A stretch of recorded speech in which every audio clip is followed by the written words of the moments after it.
dari kelompok 7 yang beranggotakan saya Leodi Firly Akmal. Saya Bintang Nabila. Dan saya Aijil Hidayatullah. Nah, kami di sini akan menambah wawasan teman-teman sekalian tentang hukum Islam dalam era modern dan reinterpretasi hukum Islam di zaman kontemporer. Berikut penjelasan dari kami.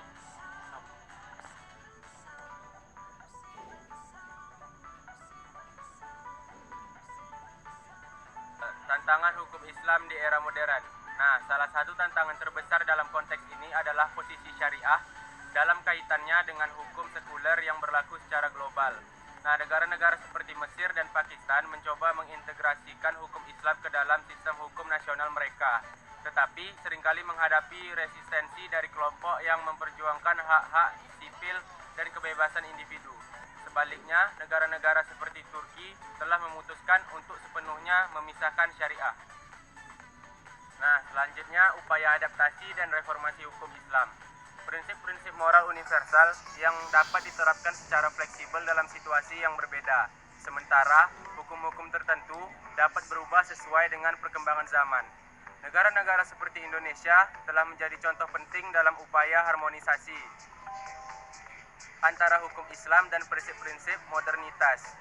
Nah, Indonesia menerapkan hukum Islam dalam ranah privat seperti hukum keluarga dan hukum waris. Sementara hukum publik tetap berada di bawah hukum nasional yang sekuler.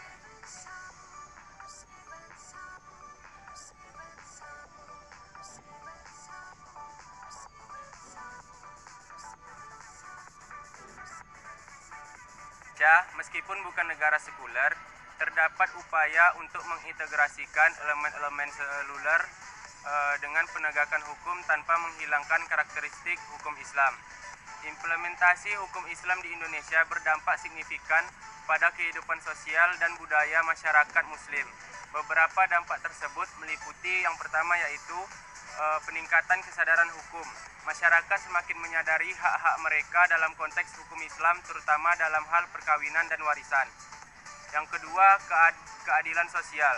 Dengan adanya pengaturan yang jelas mengenai hak-hak individu dalam keluarga, diharapkan tercipta keadilan sosial di kalangan umat Muslim, terutama dalam hal perkawinan dan warisan. Yang ketiga, ada keadilan sosial. Dengan adanya pengaturan yang jelas mengenai hak-hak individu dalam keluarga, diharapkan tercipta keadilan sosial di kalangan umat Muslim. Yang keempat, ada konflik sosial. Namun ada juga potensi konflik antara nilai-nilai tradisional dan modernitas, terutama ketika norma-norma syariah yang dianggap bertentangan dengan Selanjutnya ada A. Urgensi reinterpretasi hukum Islam di zaman kontemporer. Hukum Islam dirancang untuk menjadi pedoman kehidupan yang relevan sepanjang masa. Namun, kondisi sosial, ekonomi, dan politik saat ini sangat berbeda dengan konteks ketika hukum Islam grafik dikodifikasi. Yang pertama, ada perubahan sosial dan budaya. Struktur masyarakat modern seperti perubahan peran perempuan, isu hak asasi manusia, dan kemajuan teknologi menuntut penyesuaian terhadap penerapan hukum Islam. Yang kedua, kemajuan teknologi dan ilmu pengetahuan. Penemuan-penemuan baru dalam bidang teknologi seperti bioetika, vintage, dan digitalisasi memunculkan isu-isu hukum yang tidak ada dalam sumber-sumber klasik hukum Islam. Yang ketiga, ada hak asasi manusia dan keadilan sosial. Banyak interpretasi klasik yang dianggap tidak sesuai dengan nilai hak asasi manusia. Tantangan globalisasi. Globalisasi menciptakan interaksi yang intens antara metodologi reinterpretasi hukum Islam. Para sarjana dan ulama di era kontemporer telah mengembangkan beberapa pendekatan metodologis untuk mereinterpretasi hukum Islam. Berikut adalah beberapa metode yang digunakan. Yang pertama, maqasid al-syariah, tujuan hukum syariah. Pendekatan ini menekankan pada pencapaian tujuan utama hukum Islam, yaitu menjaga agama, jiwa, dan akal. Yang kedua, ada ijtihad kontemporer. Ijtihad adalah proses intelektual untuk mengeluarkan fatwa atau keputusan hukum yang didasarkan pada penafsiran sumber-sumber Islam.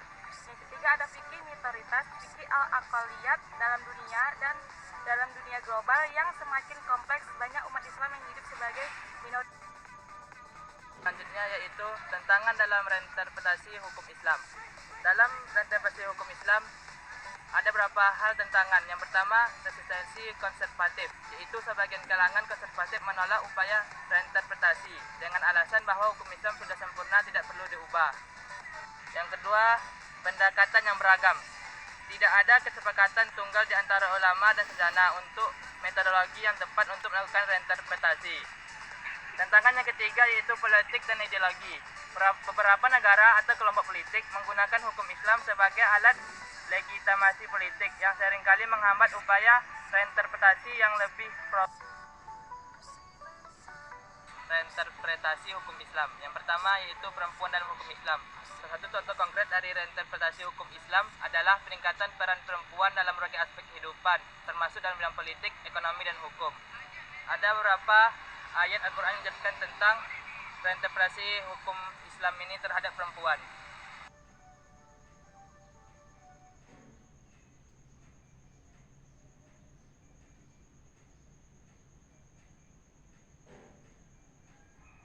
خفتم ألا تقسطوا في اليتامى فانكحوا ما طاب لكم من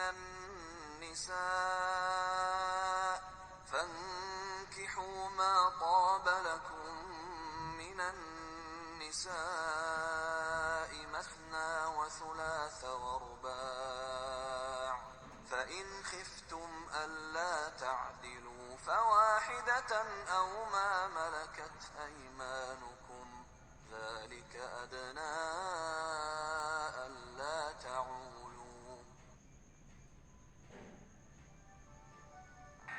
Analisis konsep riba. Yang pertama, dalam hal tradisional, banyak ulama berpendapat bahwa semua bentuk bunga adalah riba dan haram. Dalam reinterpretasinya, beberapa ahli berpendapat bahwa riba harus dilihat dalam konteks transaksinya. Yang kedua, gahar dan masyir. Tradisionalnya, investasi dalam instrumen yang sangat spekulatif dianggap gahar dan haram. Dalam bentuk reinterpretasinya dengan transparansi teknologi, blockchain dan regulasi yang lebih baik, dan risiko dapat diminimalisir. Kesimpulannya, dalam kajian tentang hukum Islam dan modernitas, tampak jelas bahwa proses adaptasi hukum Islam dalam konteks modernitas bukanlah tugas yang mudah. Ada ketegangan antara mempertahankan identitas agama dan menghadapi perubahan sosial yang menuntut penyesuaian. Namun, seperti yang ditunjukkan oleh beberapa negara, reformasi hukum Islam bisa dilakukan dengan memperhatikan konteks lokal dan dinamika global. Melalui reinterpretasi hukum Islam, transaksi keuangan yang melibatkan teknologi digital dapat dipandang halal asalkan mematuhi prinsip-prinsip dasar syariah dan dilakukan dengan cara yang etis. Sekian penjelasan dari kami. Kami harap teman-teman bisa mendapat wawasan baru tentang apa yang kami jelaskan. Sekian dari kami kelompok 7, kami ucapkan Assalamualaikum warahmatullahi wabarakatuh.